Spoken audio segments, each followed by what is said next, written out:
Good morning, everyone. It's an honor to be here at the DevOps Conference 2026. My name is Nikhil Kokal. Throughout my career at Google, Salesforce, and Disney, I've had unique opportunity to build and manage systems that don't just serve millions, but billions of users. At Disney, I have seen our ad platforms handle over 200 billion annual impressions, maintaining low latencies even during massive spikes like sport events. Today, I want to move beyond the theory of high availability. We're going to talk about extreme scale reliability. We will discuss what happens when traditional scaling hits a wall and specific architectures and algorithms you need to stay online when the world is knocking at your door. We are currently in a transition from large scale to extreme scale. APIs are no longer just external interfaces. They are the nervous system of a global infrastructure. Whether it's IoT sensors, streaming telemetry, social media platforms managing viral bursts, or even ad tech processing real time auctions, the demand for fine nines availability is no longer a luxury, but it's a requirement. The engineering reality we face is that traditional scaling hits a wall. You cannot simply buy a bigger server. Vertical scaling has physical limits and diminishing returns. Even horizontal scaling, if done naively, introduces coordinated overhead. As you add more nodes, the time system spends for self checks, service discovery, state synchronization, all these things starts to exceed the time spent to doing the actual work. In this talk, we aren't looking for hacks. We're looking for a systematic framework that aligns your architecture with algorithmic efficiency to ensure your API remains fast and cost effective as you cross that billion request threshold. Before we look at the how, let's look at the who. We are standing on the shoulders of giants who have solved these complex problems at scale. Netflix is a good example for this. With over 250 million subscribers, they don't just serve video, they manage a complex web of microservices. They have pioneered the use of edge caching and adaptive streaming algorithms that adjust the quality in real time based on network congestion, ensuring the user experience never stutters.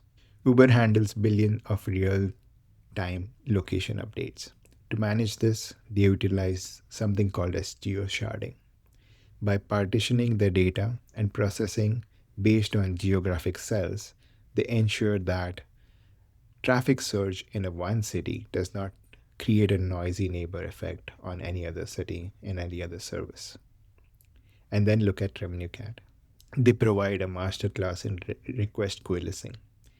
By identifying when multiple clients are asking for the exact same piece of data at the same time, they collapse those requests into a single backend call. The simple algorithm change can reduce backend load by the order of magnitudes. Let's look at the four-layer scaling framework now. To manage extreme scale without getting lost in the weeds, I recommend this four-layer scaling framework. You should view this as a series of defensive parameters. First is the edge layer. This is your first line of defense. It's about being close to the user, using CDN caching, georouting to reduce the physical distance your data has to travel to reach the user. Second is the gateway layer. This is your traffic cop.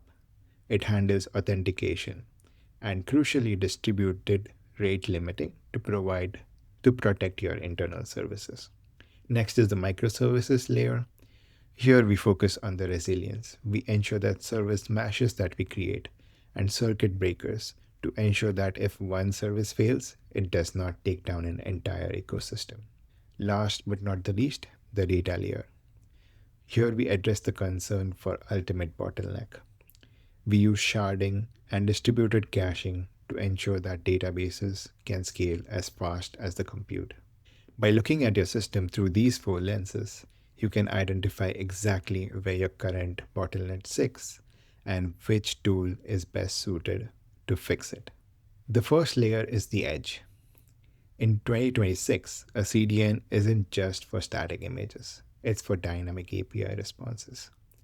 The key to extreme scale caching is strategic cache key design. If your cache key is too specific, your hit rate drops and traffic flows through the origin. And if it's too broad, you serve stale data. You can solve this by segmenting keys by user class, geographic location, or even device type. You can use the stale white revalidate pattern. Imagine a cache entry expires. In traditional system, the next request misses the cache and goes to the backend, causing a latency spike for that user. In this architecture, the edge service serves the stale data immediately, but in turn triggers an asynchronous background process to fetch the fresh data. This guarantees that your user always sees sub 50 milliseconds responses even during a cache refresh. Furthermore, you can also use adaptive DTLs. If your backend is under a heavy load, your edge should automatically extend its TTL. In practice, a combination of these can reduce origin traffic by 95%. Now let's look at the request coalescing patterns.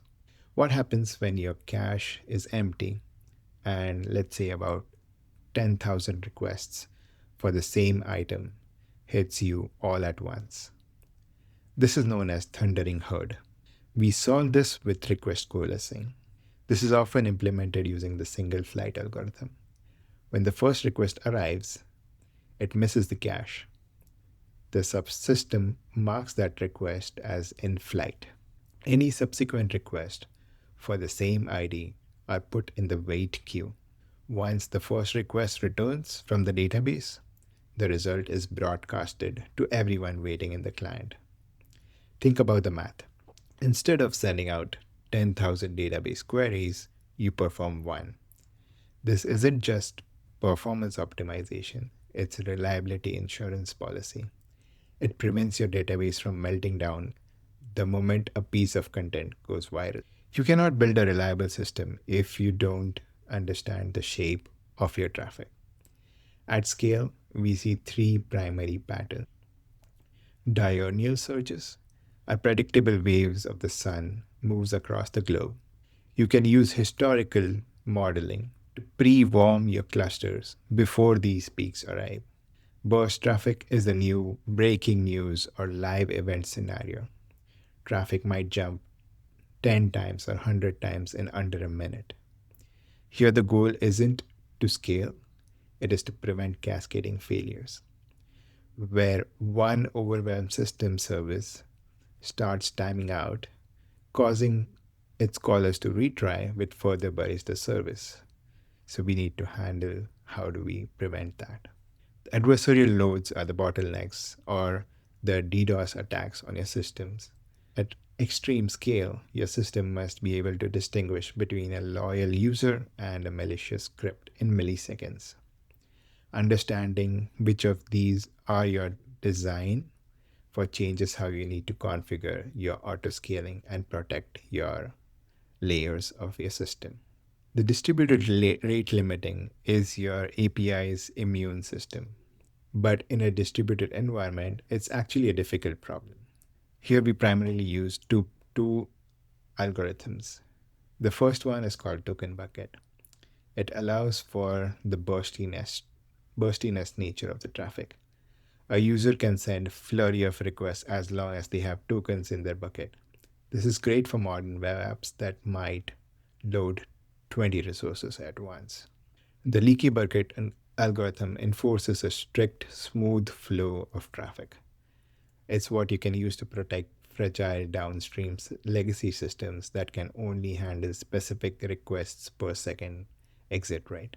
But the real engineering challenge is global coordination. Let's say, for example, if a user has a limit of 1,000 requests per minute and you have 50 data centers, how do you keep track?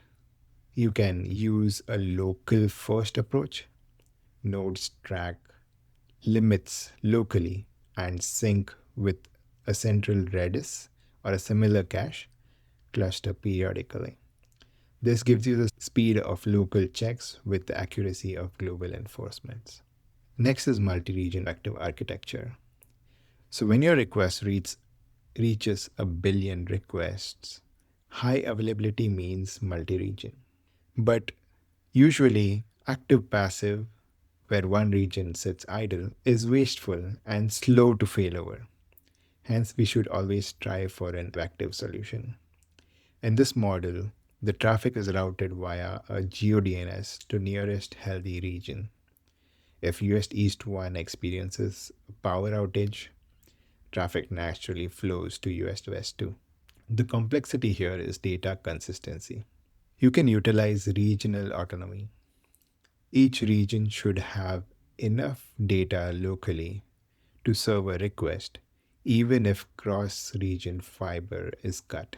You can use asynchronous replication for non-critical and conflict-free replicated data types, CRDTs, to ensure that if two users update their profile in different regions simultaneously, the data merges correctly without any human intervention. Next, let's look at the sharding techniques. Eventually, your database becomes a bottleneck.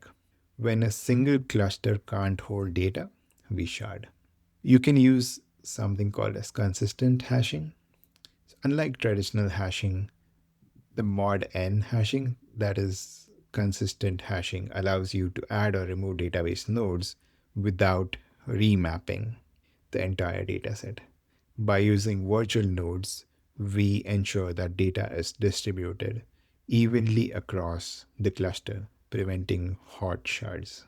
You can also use geographic sharding to keep user data in their home region, which isn't just a performance win, it's often a legal requirement for data residency.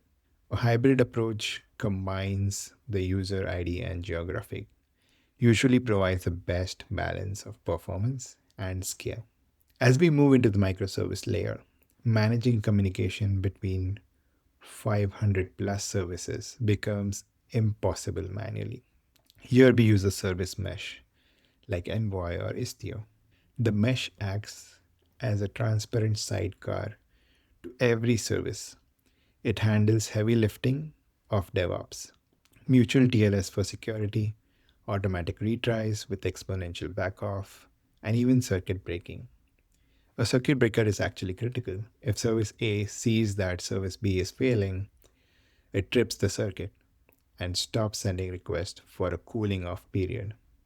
This prevents the death spiral situation, where a failing service is hit with more and more retries until it can never recover. This separation of business logic and network logic is what allows developers to move fast without breaking the platform. Let's talk about observability a bit. So, at billions of requests, you cannot literally log everything. If you did, your logging bill would be higher than your compute bill. You can actually use something called as tail-based tracing. In traditional tracing, you might sample 1% of the request, but if your error rate is 0.1%, you might miss the very errors that you're looking for. With tail-based tracing, what you do is you keep the trace in a temporary buffer. If the request is successful and fast, you can discard it. If it returns 500 error or takes longer than, let's say, 200 milliseconds, you save the full trace. This gives you 100% visibility into failures while only storing a tiny fraction of total data. High cardinality metrics and cost-aware logging samples are some of the other ways also to achieve observability at scale. Predictive autoscaling is another technique. Reactive autoscaling, for example, scales when CPU hits 70%. It's too slow for extreme scale. By the time a new Kubernetes cluster node is ready, the traffic has already spiked and caused timeout. You can use predictive models here. By feeding historical data of how traffic works in your system into machine learning models, you can predict with a high accuracy what the traffic will look like in the next 30 minutes. You can use this pre-provision the capacity for major events where you expect traffic to be higher. This allows you to maintain a tight headroom, which saves millions in infrastructure costs while ensuring your service is scaled up enough to handle the uptick in the traffic, and you're never caught off guard by predictable surges. As we look forward to 2027, the challenges are evolving in this space. One major focus is energy aware elasticity. We are beginning to see the green DevOps, where we shift heavy background processing workloads like data indexing or ML training to regions where renewable energy is currently at a peak production. We are also attacking extreme tail latency, where we are moving past the P99 metric and focusing on the P99.99, eliminating those microsecond level jitters caused by garbage collection or even kernel interrupts require a level of full stack observability that reaches down to hardware itself. Finally, cross region rate coordination remains an active area of research. Finding ways to enforce global limits with zero latency penalty using edge computing platforms. So, your $1 billion request blueprint. To summarize, scaling at billions is a marathon, not a sprint. Layer your defenses. Don't expect one tool to solve everything. Optimize this edge. The fastest request is the one that never hits your backend. Be algorithmic. Request coalescing and smart sharding to reduce work per request. Be also proactive.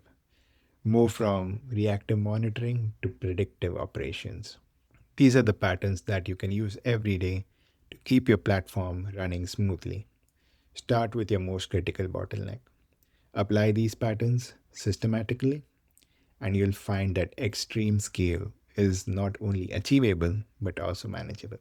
Thank you all for joining me today. Building at this scale is a collaborative effort, and I'm excited to see how you apply these patterns into your own systems. Again, I am Nikhil Kokal. You can find me on LinkedIn or reach out to me if you have any questions regarding the architectures we discussed today. Thank you.